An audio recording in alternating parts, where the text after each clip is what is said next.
Mais pour beaucoup, c'était par timidité, ou peur d'avoir une scène de son mari qui ne voulait pas qu'elle reçût des artistes, etc. Marie-Gilbert en protégeait beaucoup. Il fallait prendre garde de ne pas être abordée par quelque illustre chanteuse allemande, par quelque crainte aussi à l'égard du nationalisme qu'en tant que détenant, comme M. de Charlus, l'esprit des Guermantes, elle méprisait au point de vue mondain. On faisait passer maintenant pour glorifier l'état-major un général plébéien avant certains ducs, mais auquel pourtant, comme elle se savait cotée mal pensante, elle faisait de larges concessions, jusqu'à redouter d'avoir à tendre la main à Swann dans ce milieu antisémite. À cet égard, elle fut vite rassurée, ayant appris que le prince n'avait pas laissé entrer Swann et avait eu avec lui une espèce d'altercation.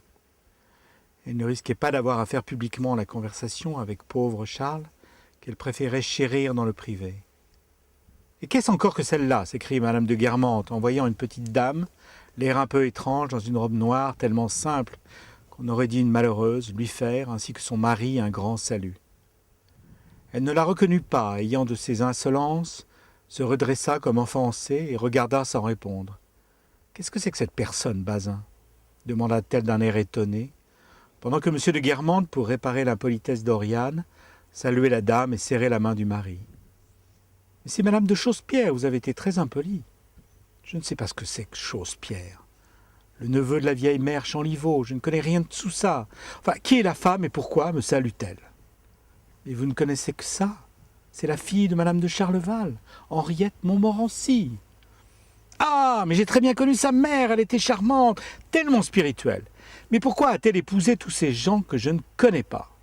Vous dites qu'elle s'appelle madame de Chaussepierre, dit-elle en épelant le dernier mot d'un air interrogatoire, dit-elle en épelant le dernier mot d'un air interrogateur, comme si elle avait peur de se tromper. Le duc lui jeta un regard dur. « Cela n'est pas si ridicule que vous en avez l'air de croire, de l'appeler Chaussepierre. » Merde. Vas-y.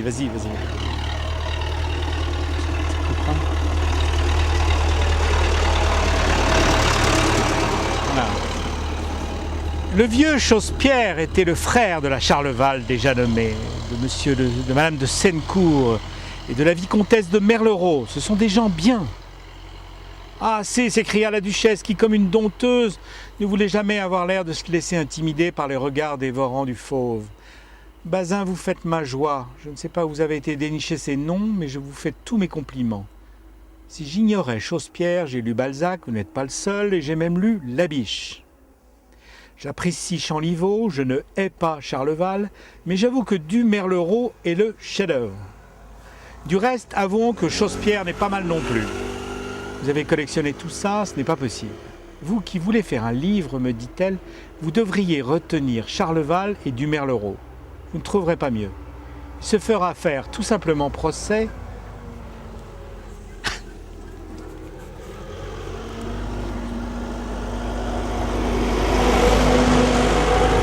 Il se fera faire tout simplement procès et il ira en prison. Vous lui donnez de très mauvais conseils, Oriane. J'espère pour lui qu'il a à sa disposition des personnes plus jeunes et s'il a envie de demander de mauvais conseils, et surtout de les suivre. Mais s'il ne veut rien faire de plus mal qu'un livre, assez loin de nous, une merveilleuse et fière jeune femme se détachait doucement dans une robe blanche, tout en diamants et en tulle. Madame de Guermantes la regarda, qui parlait devant tout un groupe, aimantée par la grâce. « Votre sœur est partout la plus belle. Elle est charmante ce soir, dit-elle, tout en prenant une chaise au prince de Chimay qui passait. Le colonel de Froberville, il avait pour oncle le général du même nom, vint s'asseoir à côté de nous, ainsi que M. de Bréauté, tandis que M. de Vaugoubert, se dandinant par un excès de politesse qu'il gardait même quand il jouait au tennis, et, à force de demander des permissions aux personnes de marque avant d'attraper la balle, il faisait inévitablement perdre la partie à son camp. Celui-là retournait auprès de M. Charlus, jusque-là quasi enveloppé par l'immense jupe de la comtesse Molé, qu'il faisait profession d'admirer entre toutes les femmes, et, par hasard, au moment où plusieurs membres d'une nouvelle mission diplomatique à Paris saluaient le baron.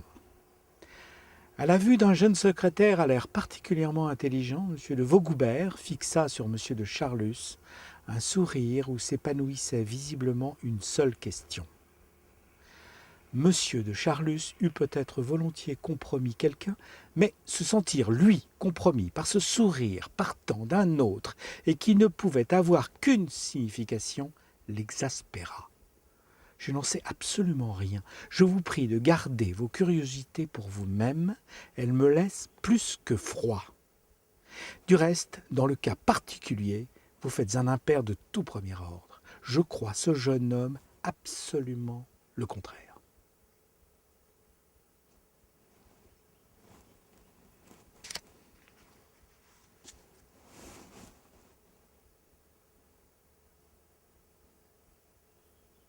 Rose, on a fini ?